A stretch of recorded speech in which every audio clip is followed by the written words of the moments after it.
가정의 달을 맞이하며 우리는 하나님께서 주시는 복에 대해서 다시 생각해 보기를 원합니다. 그렇다면 여러분은 어떤 복을 받고 싶으신가요? 돈이 많아지는 복일까요? 아니면 자녀가 잘 되는 복일까요? 아니면 건강이나 마음의 평안을 얻는 복일까? 근데 우리가 무엇보다도 생각할 수 있는 것은 하나님께서는 진정으로 우리에게 복을 주시길 원한다는 사실입니다. 복 주기를 원하시고 또 은혜 가운데 우리가 살아가기를 원하신다는 거죠. 하나님을 진심으로 경외하고 또 그분의 뜻을 따라 살아가는 가정에 하나님은 분명히 복을 허락하여 주십니다. 그런 가정은 사람들 앞에서도 존귀하게 여김을 받고 또 하늘로부터도 또 특별한 축복을 받는다는 사실입니다. 이쯤에서 우리는 중요한 질문을 하게 됩니다. 복은 어떻게 오는 걸까? 많은 사람들은 이런 생각을 합니다. 힘들지 않고 내가 원하는 것들을 다 이루면서 복을 누릴 수 있다면 얼마나 좋을까? 저도 말씀을 전할 때 정말 듣기 좋은 말, 그리고 마음에 쏙 드는 이야기만 전할 수 있다면 편할지도 모릅니다. 하지만 성경은 그런 생각에 동의하지 않습니다. 하나님의 말씀은 분명하게 말합니다. 진짜 복은 하나님을 깊이 존경하고 또 그분을 두려워하는 것, 그리고 그러한 경외한 마음으로 살아가는 것, 그때 복을 주신다고 허락하시는 거예요. 하나님을 경외하고 그분의 길을 따르는 삶이야말로 진정한 복의 길이라는 거죠. 이쯤에서 우리는 한 가지 깊이 생각해 보아야 합니다.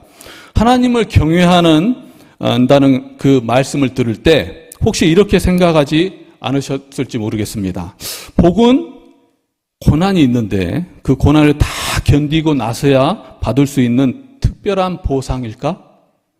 아니면 끝없는 인내 끝에 간신히 얻는 트로피와 같은 것일까? 하지만 그것도 그렇지 않다는 사실이에요. 하나님은 우리가 고생하는 모습을 보고 기뻐하는 분이 아니십니다. 오히려 우리에게 기쁨과 평안을 주시기를 원하시는 분이시라는 거죠. 예수님도 이렇게 말씀하셨습니다. 마태복음 11장 30절의 말씀에서 보면 이는 내 멍에는 쉽고 내 짐은 가벼움이라 하시니라. 성경은 분명히 말합니다. 참된 행복은 하나님 안에 있다고 말합니다. 하나님 그분 자신이 우리의 복이시고 진정한 행복의 근원이라는 사실이라는 거예요. 우리는 때때로 행복을 마치 정복해야 될 목표처럼 생각할 때가 있습니다. 하지만 복은 싸워서 쟁취하는 것이 아닙니다. 전리품 같은 것이 아니라는 거죠. 하나님과의 관계 안에서 자연스럽게 주시는 하나님의 선물이라는 거예요. 이 선물이라는 게 중요합니다. 은혜라는 거죠. 같은 것을 받았더라도 또 하나님이 주신 것과 세상이 주는 것은 전혀 다르다는 것입니다. 왜냐하면 하나님은 우리를 향한 선한 계획 안에서 복을 주시기 때문이라는 거예요. 복을 주시는 이유가 분명히 있다는 것입니다. 그래서 그 안에서 진짜 기쁨과 소망을 가지기를 원하신다는 거죠. 그러므로 우리는 세상이 말하는 복을 쫓기보다도 하나님이 주시는 복이 무엇인지 다시 바라봐야 된다는 거예요. 세상 사람들은 행복을 찾습니다. 부귀로, 명예로, 성공으로. 그러나 하나님의 사람은 어디서 복을 찾을까? 하나님의 얼굴을 구하고 또 하나님의 말씀을 따르고 하나님을 경외함으로 삶에서 복을 누린다는 것입니다. 오늘 내용을 보면 그럴 때만이 결국은 영적인 복을 하나님은 우리들에게 허락하여 주시고 그 결과 이 땅에서의 복도 충족될 수 있도록 도와주신다는 거죠. 즉 영혼이 잘됨 같이 범사에 잘되고 강건할 수 있도록 도와주신다는 거예요. 할렐루야. 그래서 가정의 달을 맞아서 그러한 복에 대해서 우리가 알고 또한 그 복을 누리는 우리 모두가 됐으면 좋겠습니다. 여기서 한 가지 질문이 있습니다. 하나님을 경외한다는 것은 무엇일까? 경외라는 단어는 모두 알고 계시겠지만 공경할 경, 두려워할 외자로 이루어져 있습니다. 이 단어를 보면 마치 하나님을 두려워하면서 멀리해야 될 대상으로 생각하지만 그것은 오해입니다. 성경에서 말하는 하나님 경외는 단순한 공포나 두려움이 아닙니다. 그분을 우리를 창조하신 창조자로, 그리고 우리를 구원하신 구원자로, 그리고 세상을 심판하실 심판자로 존귀하고 가치 있는 분으로 인정하며 살아가는 것을 말하는 것입니다. 그러한 태도를 말하는 거예요. 그래서 그것은 무엇을 말하냐면 하나님을 경외한다는 것은 즉 말씀을 따라 사는 것을 말합니다. 시편 128편에서 말하는 길을 걷는 자라는 표현이 있는데 단순히 육체적인 길이 아니라 하나님의 말씀의 길을 의미하는 거예요. 하나님을 경외하는 사람은 자기 생각을 앞세우기보다도 하나님의 말씀을 삶의 기준으로 삼고 그 길을 따라 사는 사람들을 말하는 것입니다. 그래서 하나님을 나의 전문가로 인정하는 것입니다.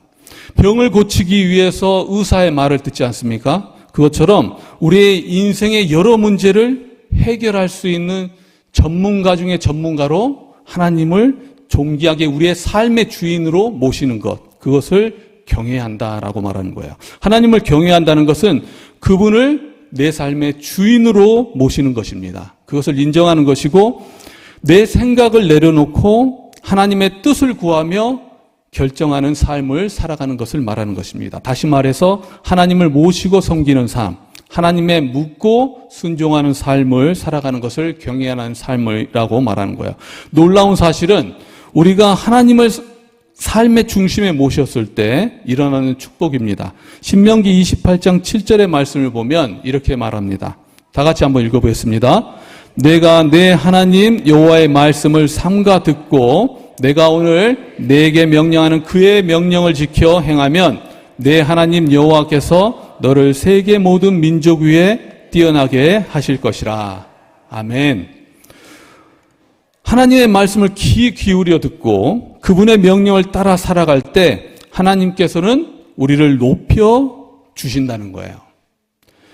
우리가 하나님을 우리 삶에서 가장 높은 자리에 올려드릴 때 하나님께서는 우리의 삶을 복되게 해주시고 우리의 일터와 사업에서 하나님의 손길이 임하고 그를 통해서 아주 건강하게 그리고 세상에서 말하는 그 축복까지도 허락하여 주신다는 것입니다. 우리 인생 전체가 존귀하게 될 수 있도록 인도하여 주신다는 거예요.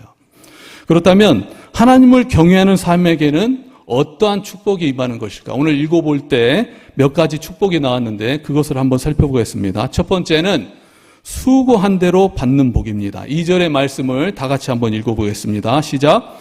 내가 내 손이 수고한 대로 먹을 것이라 내가 복되고 형통하리로다. 일한 만큼 보상을 받는 것, 어찌 보면 당연한 것입니다. 그러나 현실은 여전히 녹록지 않다는 거죠. 많은 이들이 최선을 다하지만 결실을 보지 못하고 낙심할 때가 있습니다. 열심히 일해도 보수가 부족하고 직장인의 월급은 언제나 빠듯하게 느껴집니다. 억울하고 허탈함이 쌓여갈 때 우리는 이런 질문을 하게 됩니다. 왜 나는 이렇게 열심히 일했는데 보상이 없는 걸까? 그래서 수고한 만큼의 결실을 보는 것은 특별한 하나님의 은혜라고 생각할 수 있다는 거죠. 하나님의 은혜가 있기 때문에 그렇게 또한 결과를 받아들일 수 있다는 거예요. 그때 하나님은 내가 너의 수고를 기억하고 정직한 땀 위에 복을 더하겠다고 오늘 말씀에서 약속하십니다. 하나님은 우리가 아무 노력 없이 불로소득을 얻는 삶을 원하시는 것은 아닙니다. 오히려 정직한 수고 위에서 정당한 열매를 맺기를 원하신다는 거예요. 이것이 바로 하나님을 경외하는 자에게 주어지는 축복이라는 것입니다. 성경의 인물 중에서 이삭을 한번 봤으면 좋겠습니다. 그는 하나님의 뜻에 순종하면서 자신이 제물로 드려지도록 그렇게 반항하지 않고 순종하는 삶을 살았습니다. 그 결과 하나님은 그 수고에 이삭에게 복을 허락하셨습니다. 그의 인생 여정에서도 마찬가지입니다. 이삭은 여러 번 우물을 팠지만 그 우물들을 다른 이들이 빼앗아 가기도 했습니다. 그런데 또 우물을 팠죠. 근데 낙심하지 않고 계속 우물을 팠어요. 근데 놀라운 사실은 그가 파는 곳마다 물이 쏟아졌습니다. 근데 현실은 그렇지 않다는 거예요. 우리가 아무리 노력해도 우물을 판다고 하더라도 거기서 물이 솟아날 거라고는 장담할 수 없다는 거예요. 모든 결과가 그리 될 거라고는 우리가 장담할 수 없다는 거예요. 그런데 하나님께서는 말씀하십니다. 노력한다고 하더라도 결과는 예측할 수 없지만 하나님을 경외하는 자는 그 수고 속에서 반드시 우물에서 물이 터져 나오게 하실 것이라고 말씀하고 계신다는 거예요. 출애굽기 23장 25절에서 내 하나님 여호와를 섬기라. 그리하면 여호와가 너희의 양식과 물에 복을 내리고 너희 중에서 병을 제하리니. 하나님을 섬기는 자에게 주어지는 약속입니다. 이 약속을 오늘 붙잡으시기 바랍니다. 하나님은 양식과 물에 복을 주시는 분이십니다. 그분은 또 생수의 근원이시고 우리가 그분 안에 거할 때 우리의 수고는 결코 헛되지 않다는 사실이에요. 근본적인 문제를 살펴볼 때도 그렇습니다. 에레미야 2장 13절의 말씀에 보면 이런 말씀이 나옵니다. 스스로 웅덩이를 판 것인데 그것은 물을 가두지 못할 터진 웅덩이니라. 이것은 하나님을 경홀히 여기는 자의 삶입니다. 웅덩이는 물을 담는 것인데 문제는 그 웅덩이가 터져 있는 거예요. 하나님을 인정하지 않는 삶은 이러한 삶이라는 거예요. 아무리 수고한다 할지라도 물을 퍼 담는다 할지라도 웅덩이가 터져 있는 거예요. 그렇다면 결과는 없습니다. 아무리 애써도 물을 담아둘 수 없고 결국 그 모든 수고는 헛된 일이 되고 마는 거예요. 그런데 하나님을 경외하는 자의 수고는 헛되지 않다. 이 시간 하나님을 경외함으로 수고한 대로 채워지는 정말 신실한 웅덩이의 복을 누리는 우리 모두가 됐으면 좋겠습니다. 그리고 두 번째는 복된 사람은 그 가정의 중심에 복이 머뭅니다. 사랑하는 아내, 잘 자라는 자녀, 그 안에 하나님이 주시는 위로와 기쁨이 있습니다. 두 번째는 아내의 복입니다. 3절의 말씀에서 보면 시편 기자는 아내를 말하기를 내 집 안방에 있는 내 아내는 결실한 포도나무 같으면이라고 말하고 있어요. 아내를 가리켜서 안방에 있는 결실한 포도나무에 비유하고 있습니다. 여러분, 탐스러운 포도송이를 볼 때 어떤 기분이 드십니까? 예쁘다, 기분 좋다라는 생각이 들 거예요. 짜증이 나지는 않을 겁니다. 물도 주지 않았는데 태양 아래에서 잘 자라준 그 모습이 정말 감사하고 감동스럽습니다. 포도는 기쁨과 축복을 상징합니다. 이처럼 아내는 남편에게 있어서 슬픔을 기쁨으로 바꾸고 정말 지친 마음에 힘을 주는 존재가 된다는 거예요. 그게 가장 큰 축복이라는 거죠. 하나님께서는 아내를 통해서 가정 안에 위로와 회복, 기쁨의 통로가 될 수 있도록 해주신다는 것입니다. 이스라엘에게 있어서 포도나무의 의미는 단순한 과일 그 이상입니다. 우리나라는 사계절이 뚜렷하기 때문에 많은 과일이 탐스럽게 열립니다. 하지만 팔레스타인 지역은 다르다는 거죠. 이스라엘 사람들은 포도를 따서 즙을 만듭니다. 그리고 포도주를 만들어서 저장한다는 거예요. 그것은 그들에게 있어서는 물이 부족하기 때문이라는 거죠. 마실 물이 부족한 상황에서 포도주는 귀한 생명의 자원이 된다는 것입니다. 그래서 포도는 이스라엘 사람들에게 단순한 과일이 아닙니다. 생명을 지탱하는 아주 중요한 축복의 상징이 된다는 거예요. 근데 그게 바로 아내예요. 포도나무는 열매가 없으면 사실상 아무 쓸모가 없습니다. 땔감으로 쓰기에도 부적합하고 넝쿨처럼 덩굴지는 성질 때문에 건축 자재로도 쓸 수가 없습니다. 그런데 이 포도나무의 열매가 아주 풍성하게 열린 거예요. 그것은 아주 귀한 것입니다. 그리고 그 자체로 큰 기쁨이 된다는 거죠.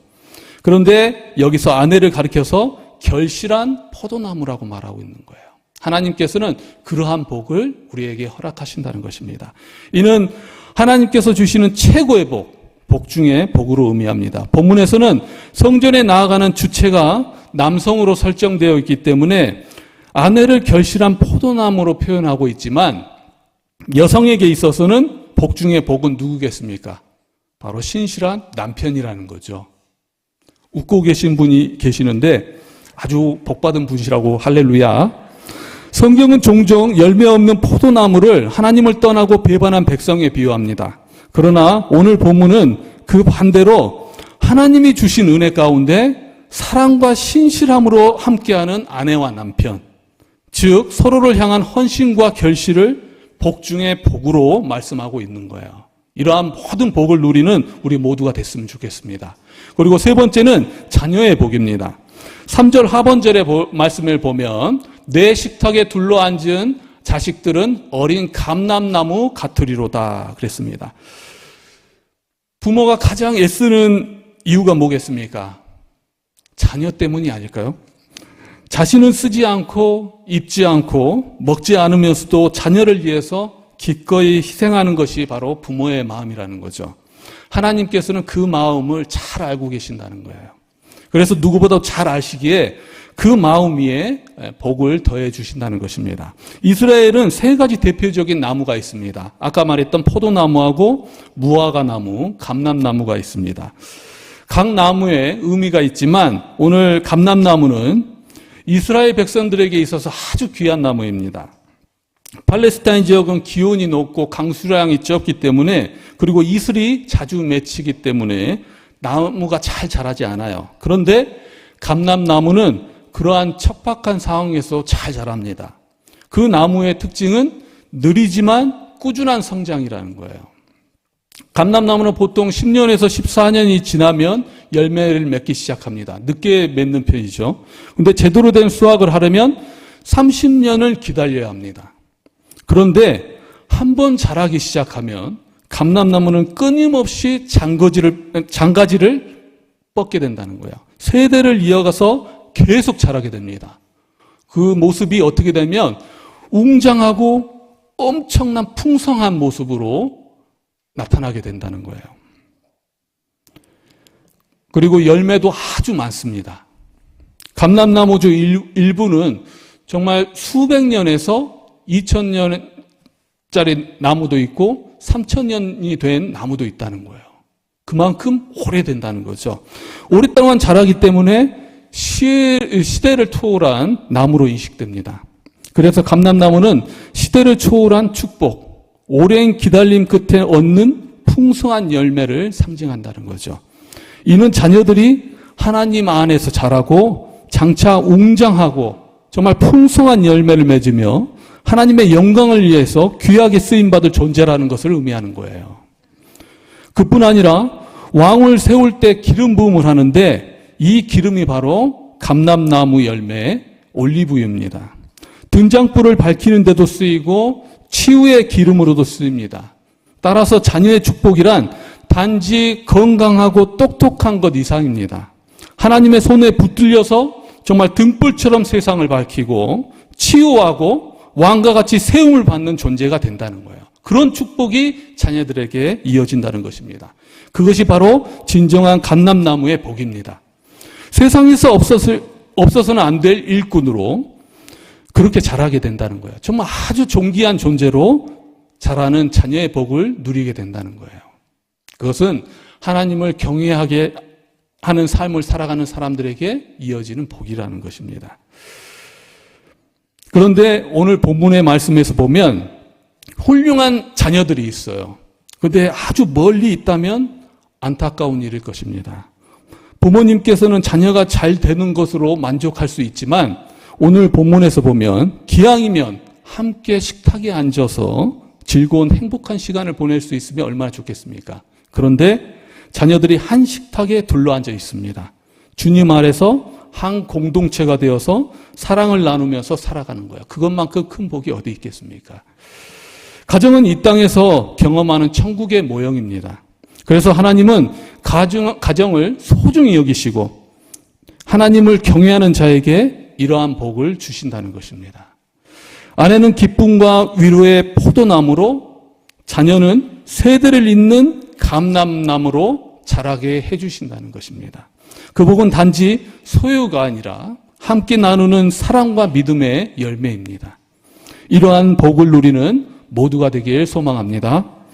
그런데 우리 주변을 보면 세상도 이러한 복을 추구하고 그것을 누리면서 사는 사람들이 많이 있습니다. 하나님을 경외함으로 이러한 축복을 얻었다면 그것은 어떤 의미일까? 우리 한번 생각해 봤으면 좋겠습니다. 중요한 것은 그 출처라는 거죠. 하나님을 경외하는 사람에게 주어지는 복은 세상에서 일반적으로 누리는 복과 그 출처부터가 다르다는 거예요.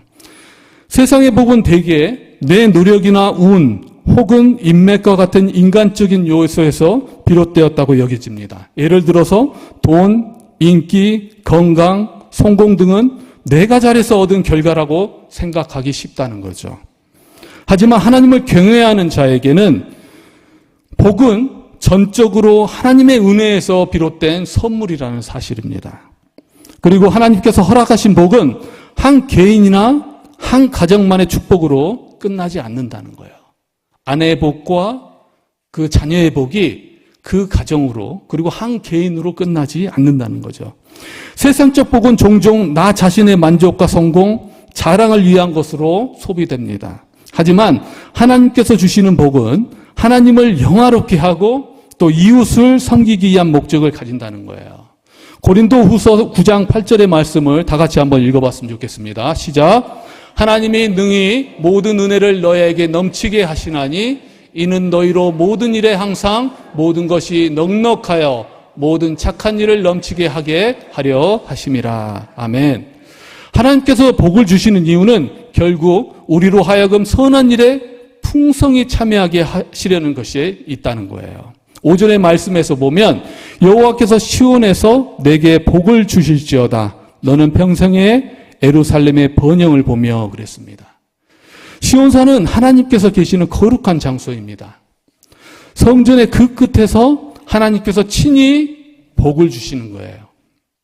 그리고 예루살렘의 번영은 단순한 물질적 번영이 아니라 하나님의 임재로부터 오는 영적인 복을 말하는 거예요. 하나님의 복은 결코 개인에게만 머무르지 않습니다. 복은 개인을 넘어서 공동체로 흘러가게 하신다는 거죠. 그게 바로 하나님이 주신 복의 특징입니다. 예루살렘의 평안, 교회의 평안, 나아가 민족과 나라의 복까지 복된 사람 한 명을 통해서 공동체가 세워지게 해주신다는 거예요. 더 나아가서 하나님을 경외하는 자에게 주어지는 복은 단지 오늘 하루의 유익에 그치지 않습니다. 시편 28편 6절을 한번 봤으면 좋겠습니다. 내 자식의 자식을 볼지어다. 아멘. 이 말씀은 단순히 장수의 복을 말하는 것이 아닙니다. 다음 세대를 바라볼 수 있는 인생, 그 삶의 열매가 자녀를 넘어서 손주들에게 이어지는 은혜를 타는 거예요. 우리는 종종 세상의 복을 부러워합니다. 그러나 세상의 복은 일시적이라는 거죠. 재물은 한순간에 사라지며 명예는 바람처럼 지나갑니다. 하지만 하나님을 경외함으로 주어지는 복은 다르다는 거죠. 가정 안에서 세대와 세대를 거치며 흘러가게 된다는 거예요. 하나님께서는 하나님을 경외하는 자에게 1000배까지 복을 주시겠다고 약속하십니다. 그 약속처럼 하나님을 경외하며 성전을 사모하는 자에게는 그 삶과 가정, 그리고 자손들 위에 하나님의 풍성한 복이 이어지게 해주신다는 거예요. 할렐루야. 그리고 그 복은 생명에서 생명으로 이어지고 가정 안에서부터 시작해서 공동체 전체에 퍼질 수 있도록 해주신다는 거예요. 바로 이 영원하고 풍성한 생명이 하나님을 경외하는 자의 삶 가운데 흘러들어오는 복이라는 것입니다. 복은 혼자 누리는 것이 아니라 자녀를 통해서, 가정을 통해서 교회와 민족에까지 흘러가게 된다는 것입니다. 내 신앙의 진실함이 자녀에게 전해지고 그 신앙이 다음 세대를 세워가게 된다는 거예요. 이것이 무엇을 받았는가 보다 누구에게서 받았는가를 생각해야 하는 이유이기도 합니다. 그리고 하나님께서는 한 가지 복을 더해 주십니다. 오늘 말씀에서 한 가지 복을 더해 주십니다. 시편 128편 6절입니다. 이스라엘에게 평강이 있을지로다.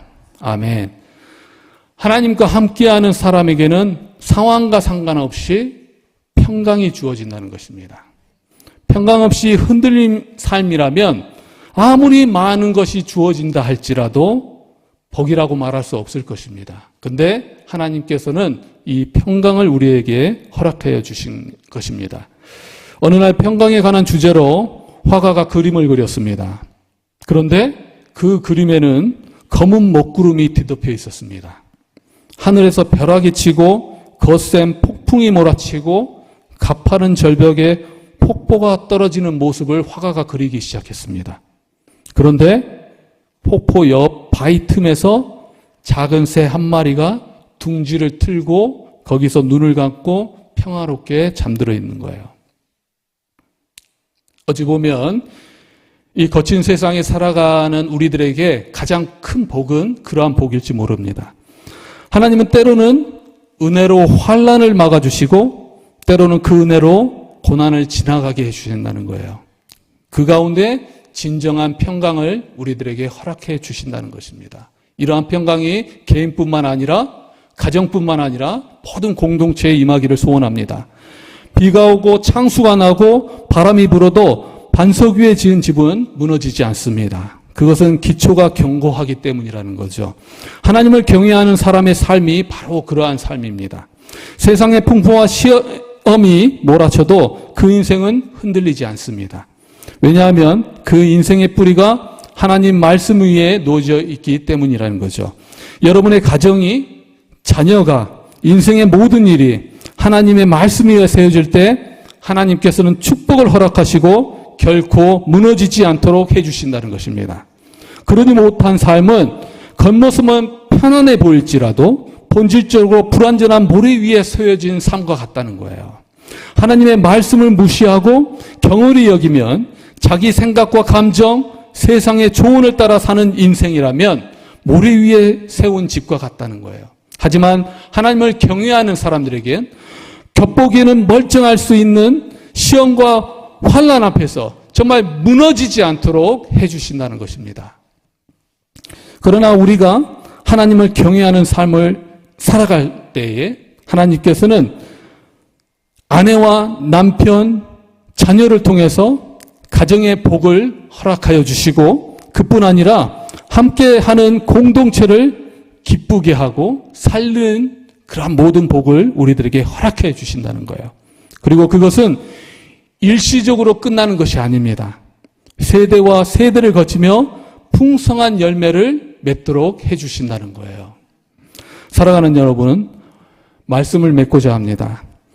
여러분의 삶은 무엇 위에 세워지고 있습니까? 흔들리지 않는 하나님의 말씀입니까?